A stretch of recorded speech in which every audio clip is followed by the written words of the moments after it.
اللہ کے رسول نے فرمایا جس گھر میں قرآن کریم کی تلاوت ہوتی ہے، اللہ کے رسول نے اور فرمایا جس گھر میں سورہ بقرہ کی تلاوت ہوتی ہے اس گھر میں اللہ کی رحمتیں آتی ہے، شیطان اس گھر سے دور ہو جاتا ہے۔ لیکن افسوس کی بات ہے، ایک زمانہ تھا کہ ہمارے بڑوں نے اپنے بچوں کو صبح میں بھی قرآن کریم کی تلاوت کرواتے، گھر میں آواز آتی تھی، راستے سے گزرنے والے سنتے تھے کہ فلاں گھر میں بچے قرآن کریم کی تلاوت کر رہے، اسی طرح شام میں بھی قرآن کریم کی تلاوت آتی تھی۔ لیکن آج افسوس کی بات ہے، قرآن کریم کو ہم بالائے طاق رکھ دیے، قرآن کریم کو ہم الماریوں کی زینت بنا لیے، قرآن کریم کو ہم ابو اور امی مرنے کے بعد علماء کو بلا کر دعوت کھلانے کے لیے اور کھلانے کے وقت تلاوت کے لیے ہم اس کو بنا لیے۔ نہیں، قرآن کیوں آیا؟ قرآن سے پوچھو قرآن تو دنیا میں کیوں آیا؟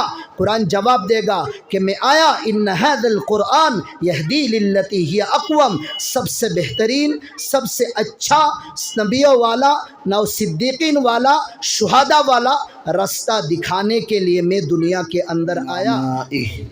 ونشكره على جميع آلائه حمدا كثيرا طيبا مباركا فيه ونصلي ونسلم على سيدنا وحبيبنا وحبيب رب العالمين صلى الله عليه وعلى آله وأصحابه وأزواجه وذرياته ومن تبعهم بإحسان إلى يوم الدين۔ أعوذ بالله من الشيطان الرجيم، بسم اللہ الرحمن الرحیم، الف لام میم ذالک الکتاب لا ریب فیہ، قال النبی صلی اللہ علیہ وسلم خیرکم من تعلم القرآن وعلمہ او کما قال علیہ الصلاة والسلام۔ معزز محترم علماء کرام، بزرگان دین اور میرے عزیز نوجوان بھائیوں، مسلسل ایک ہفتے کا سفر تھا، گوہاٹی، دیماپور، اسی طرح نوآگاؤں، ہوجائی، یہ سفر تمام مکمل کر کے تقریباً 2 بجے مدرسے پہنچا، پھر 3 بجے نکل گیا الگا پور، وہاں ایک مدرسہ حضرت امیر شریعت علامہ طیب الرحمن رحمۃ اللہ علیہ کے نام سے موسوم تھا۔ عصر بعد وہاں پروگرام کر کے کریم گنج ماہیز گرم علاقہ ہے، وہاں ایک مدرسے کا پروگرام ہے، وہاں جانا تھا مجھے۔ راستے میں میرے رفیق، دوست اور قرآن اور حدیث کے شیدائی عاشق حضرت مولانا ابراہیم صاحب سلمہ، انہوں نے فون کیا کہ بس حضرت صرف 10 منٹ دے دیجیے۔ تو اتنی محبت ہے، اس محبت کو سامنے رکھتے ہوئے ان کے بات کو میں ٹال نہ سکا، جس وجہ سے آپ حضرات کے سامنے میں موجود ہوں۔ مختصر 10-5 منٹ کے اندر میں اپنی بات ختم کرنے کی کوشش کروں گا، اور ساتھ میں یہ بھی کہا کہ اکثر نوجوان ہیں، اردو میں آپ بیان کیجئے گا، تو انہی کے حکم کو مانتے ہوئے میں اردو زبان میں بات کر رہا ہوں۔ شاید سب سمجھتے ہوں گے اردو، سمجھتے ہیں نا؟ ہاں، سب سمجھتے ہیں۔ یہ عظمت قرآن پہ یہ محفل ہے۔ کسی بڑے نے کہا ہے قرآن کریم کو 4 مقاصد کو سامنے رکھتے ہوئے قرآن کو پڑھا کرو۔ 4 مقاصد اور 4 نیتیں اگر سامنے ہو، پھر قرآن کی تلاوت کرو گے تو قرآن سے زیادہ فائدہ اور قرآن سے زیادہ ثواب ملے گی تمہیں۔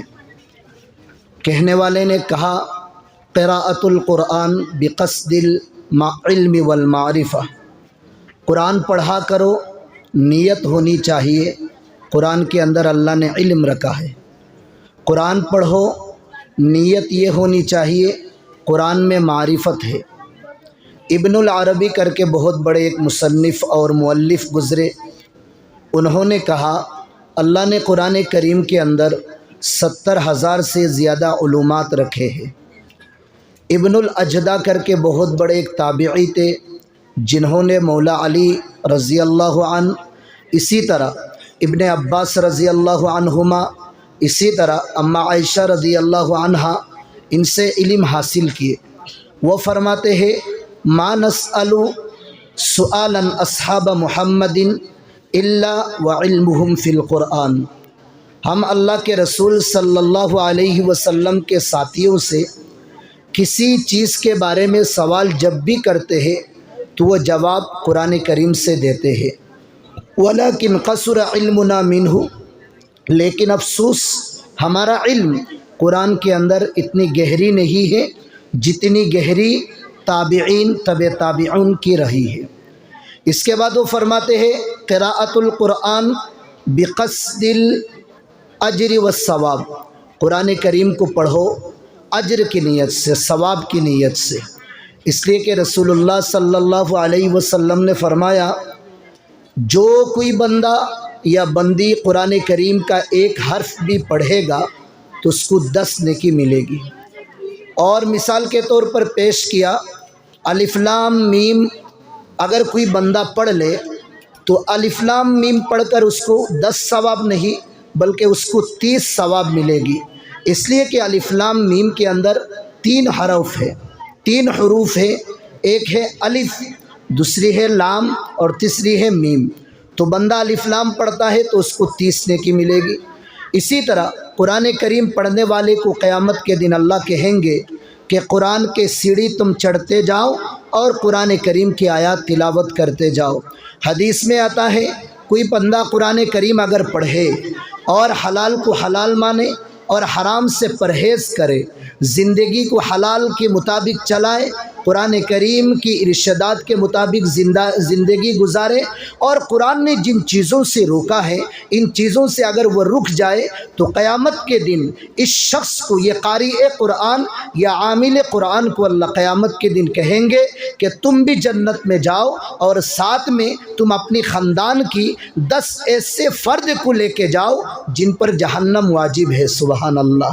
تو قرآن کریم پڑھنے کی ایک نیت یہ بھی ہونی چاہیے کہ قرآن ہم پڑھیں اجر کی نیت سے، ثواب کی نیت سے۔ اور فرماتے ہیں قراءۃ القرآن بقصد العمل بہ، قرآن پڑھو عمل کی نیت سے۔ مثال کے طور پر آپ پڑھتے جا رہے الف لام میم ذالک الکتاب لا ریب فیہ ھدی للمتقین، اب متقین پہ پوچھے، ہاتھ اٹھاؤ اللہ سے دعا کرو، مولا قرأت آیت المتقین، میں نے متقیوں کی آیات پڑھا، متی اکون من المتقین، میں کب متقی میں سے ہو جاؤں گا۔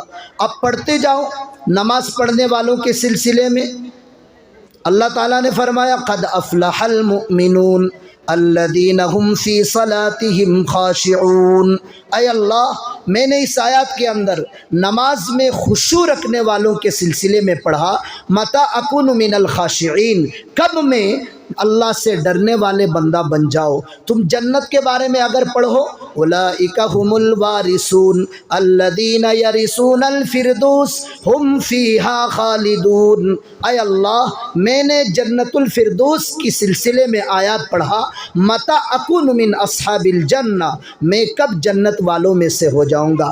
جب بھی جہاں بھی جس وقت اچھے لوگوں کا تذکرہ قرآن کریم میں آئے، نماز پڑھنے والوں کا تذکرہ، روزہ رکھنے والوں کا تذکرہ، نیک اعمال کرنے والوں کا تذکرہ، اللہ کے سامنے گڑ گڑانے والوں کا تذکرہ، تو فوراً ہاتھ اٹھا کر اللہ سے مانگنا چاہیے مولا میں کب نیک لوگوں میں شامل ہوں، مولا میں کب نمازیوں کے فہرست میں شامل ہوں، مولا کب میں روزے والوں کے فہرست میں شامل ہوں، مولا کب میں جنتی والوں میں شامل ہو۔ تو علماء فرماتے ہیں قرآن کریم پڑھو اس نیت سے کہ عمل کرنا چاہیے قرآن کریم کے اندر۔ اس کے بعد علماء فرماتے ہیں قراءۃ القرآن بقصد الاستشفاء به، قرآن پڑھو اس نیت سے کہ قرآن کریم کے اندر شفا رکھا اللہ نے قرآن کریم کے اندر شفا رکھا ہے۔ مثال کے طور پر اللہ نے فرمایا وَنُنَزِّلُ مِنَ الْقُرْآنِ مَا هُوَ شِفَاء، میں نے قرآن نازل کیا، کیوں؟ قرآن وہ شفا ہے، دوا ہے۔ کس چیز کی دوا؟ اللہ نے فرمایا یہ دل کی دوا ہے۔ دل اگر بیمار ہو جائے، دل اگر مریض ہو جائے، دل اگر کمزور ہو جائے، دل اگر پریشان ہو جائے تو قرآن کریم کی کثرت سے تلاوت کرنی چاہیے۔ اسی طرح مفسرین فرماتے ہیں کہ سورہ فاتحہ دواء لکل داء، ہر بیماری کا شفا ہے۔ پیٹ میں درد ہے، ایک گلاس میں پانی لو، پھر خضوع کے ساتھ، یقین کے ساتھ اس گلاس میں سورہ فاتحہ کی تلاوت کرو، تلاوت کر کے پھونک مارو، پھر اس پانی کو پی لو۔ رب کعبہ کی قسم، اگر نیت میں خلوصیت ہو، اگر یقین ہو، وشواس ہو، پھر اس پڑھی ہوئی پھونک ماری ہوئی آیات پھونک ماری ہوئی پانی اگر ہم پی لیں گے تو اللہ تعالی ہمیں شفا نصیب فرمائیں گے۔ اسی طرح حدیث میں آتا ہے من قرأ الزہراوین، جو دو سورتوں کی تلاوت کرے، یعنی سورہ ناس اور سورہ فلق، قل اعوذ برب الفلق، اسی طرح قل اعوذ برب الناس، اور یہ دونوں آیات کی تلاوت کر کے ہاتھ کو اس طرح کرے، دونوں ہاتھ ملا کر اس میں پھونک مارے، پھونک مار کر من مقدم الجسم، سر سے لے کر پھر پورا بدن جہاں تک ممکن ہو سکے، امکان ہو سکے پھیر دے، پھر انسان اگر سو جائے گا تو اس کو شیطان اور جنات کوئی اثر نہیں ڈال سکتا ہے۔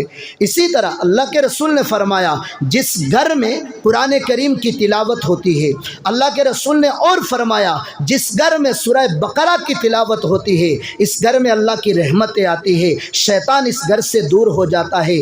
لیکن افسوس کی بات ہے، ایک زمانہ تھا کہ ہمارے بڑوں نے اپنے بچوں کو صبح میں بھی قرآن کریم کی تلاوت کرواتے، گھر میں آواز آتی تھی، راستے سے گزرنے والے سنتے تھے کہ فلاں گھر میں بچے قرآن کریم کی تلاوت کر رہے، اسی طرح شام میں بھی قرآن کریم کی تلاوت آتی تھی۔ لیکن آج افسوس کی بات ہے، قرآن کریم کو ہم بالائے طاق رکھ دیے، قرآن کریم کو ہم الماریوں کی زینت بنا لیے، قرآن کریم کو ہم ابو اور امی مرنے کے بعد علماء کو بلا کر دعوت کھلانے کے لیے اور کھلانے کے وقت تلاوت کے لیے ہم اس کو بنا لیے۔ نہیں، قرآن کیوں آیا؟ قرآن سے پوچھو قرآن تو دنیا میں کیوں آیا؟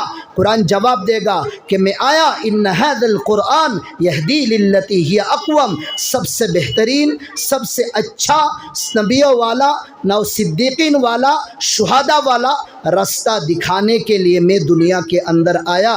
اسی لیے میرے دوستو، میرے عزیزو، قرآن سے محبت رکھنا چاہیے۔ قاری قرآن جو ہوگا قیامت کے دن اگر کسی وجہ سے جہنم میں چلا جائے، جہنم کی پار میں جب فرشتے لے کر جائیں گے تو وہ قرآن رب العالمین کے دربار میں کھڑا ہو کر اس صاحب قرآن کے لیے جو جہنم میں اب یا تب ڈالا جائے گا، اس کے لیے وہ شفاعت کرے گا۔ اللہ پوچھے گا تم کون ہو؟ تو وہ قرآن کہے گا میں ہوں۔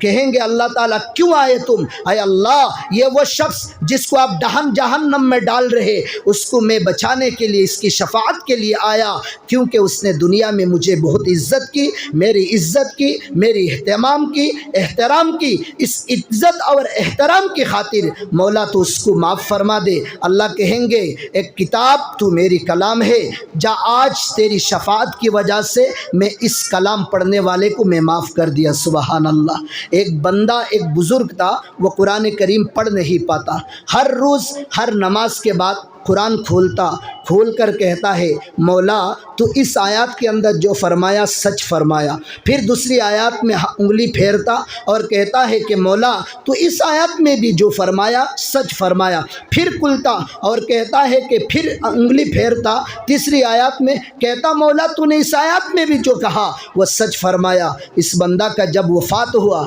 تو دیکھنے والوں نے خواب میں دیکھا تو پوچھا اس سے کہ اللہ نے تیرے ساتھ کیا معاملہ کی؟ تو اس نے بتایا